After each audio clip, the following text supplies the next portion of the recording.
World War I, really turned fire into a constant battlefield threat. Flamethrowers, incendiary shells, aircraft engines, and fuel-soaked trenches made ordinary cloth deadly. Wool burned slowly, cotton burned fast, and leather, well, it failed under sustained heat. Behind the front lines, military laboratories began quietly testing a radical idea: fabric that would not ignite at all. These experiments were rarely publicized, partly because they touched on emerging chemical science, and honestly, partly because the results were intended for pilots, artillery crews, and specialized units where survival depended on seconds. What they developed was not magic, but, well, it was revolutionary for its time. So, what the so-called fireproof cloth actually was. The most effective World War I fire-resistant fabric was asbestos cloth, woven from mineral fibres rather than plant or animal sources.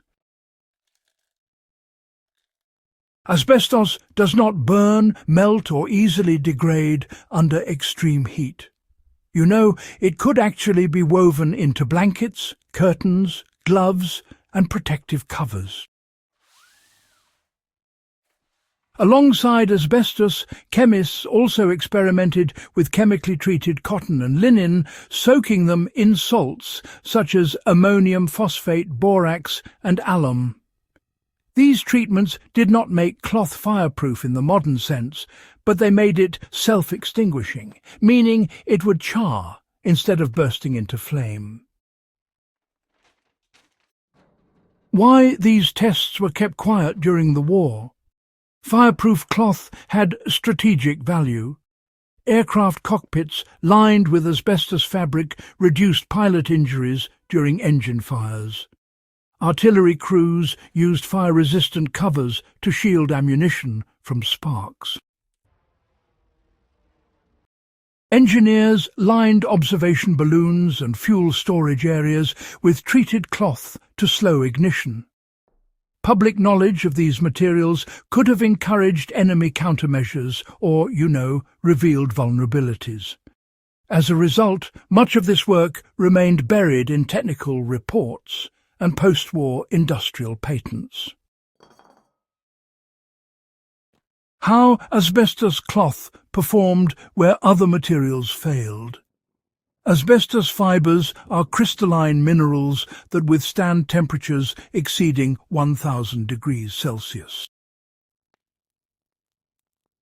When exposed to flame, asbestos cloth neither ignites nor produces toxic smoke from combustion. During the First World War, this made it invaluable for fire curtains in ships, insulation around engines, and protective gloves for handling hot metal.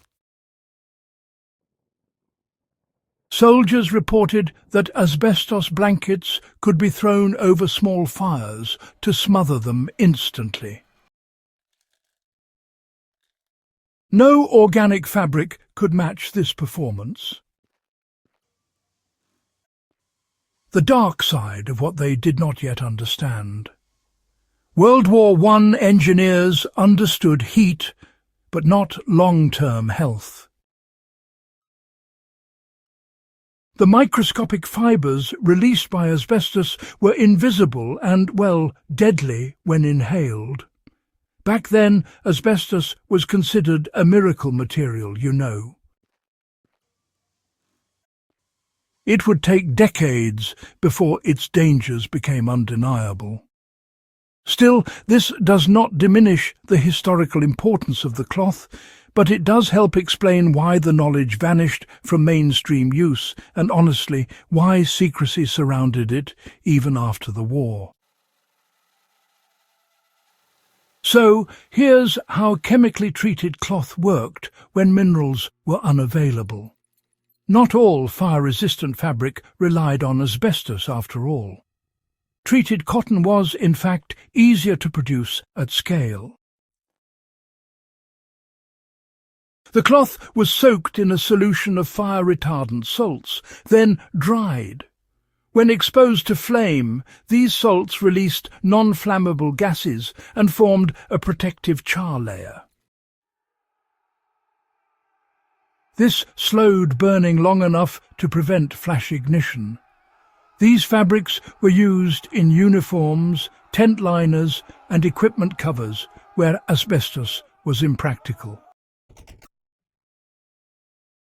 Where this cloth was tested under real combat conditions. Aircraft mechanics use fireproof cloth aprons while working on hot engines. Naval forces installed fire curtains below decks to isolate burning compartments. Trench engineers tested treated fabrics as blast and spark barriers near fuel dumps. Some experimental gas mask components even used asbestos fabric because it resisted heat and chemical degradation. These were not laboratory curiosities. They were field-tested solutions under extreme conditions. So, what can, modern survivalists actually take away from all this history? Well, the real lesson here isn't about trying to recreate World War I materials, but rather it's about understanding the underlying principles that made those materials effective in the first place. Fire resistance at its core comes from either using non-flammable fibres or interrupting combustion through chemical means. It's really about stopping fire before it can take hold. These days, fiberglass cloth silica fabric and modern fire-retardant treated cotton, they offer the same benefits as those older materials, but crucially without the deadly risks that came with asbestos. Welding blankets, fire-resistant tarps and heat shields all descend directly from World War I experimentation. How these principles apply in practical modern ways. A modern fire-resistant cloth can be used as a stove heat shield in an off-grid shelter. Fire blankets can smother cooking fires instantly. Treated canvas liners reduce fire risk in tents and cabins. The World War I insight was simple. Separating people and fuel from flame, even briefly, saves lives. That principle remains unchanged. Why this forgotten chapter matters today. World War I forced rapid innovation under pressure, and fireproof cloth was one of its quiet successes. So, it bridged the gap between natural materials and, modern fire science. While the original materials are, no longer safe, the thinking behind them really shaped everything from firefighter gear to industrial insulation. What this secret testing reveals about wartime ingenuity is quite remarkable. Engineers worked with what they had, tested relentlessly, and accepted imperfect solutions because, imperfect protection was better than none.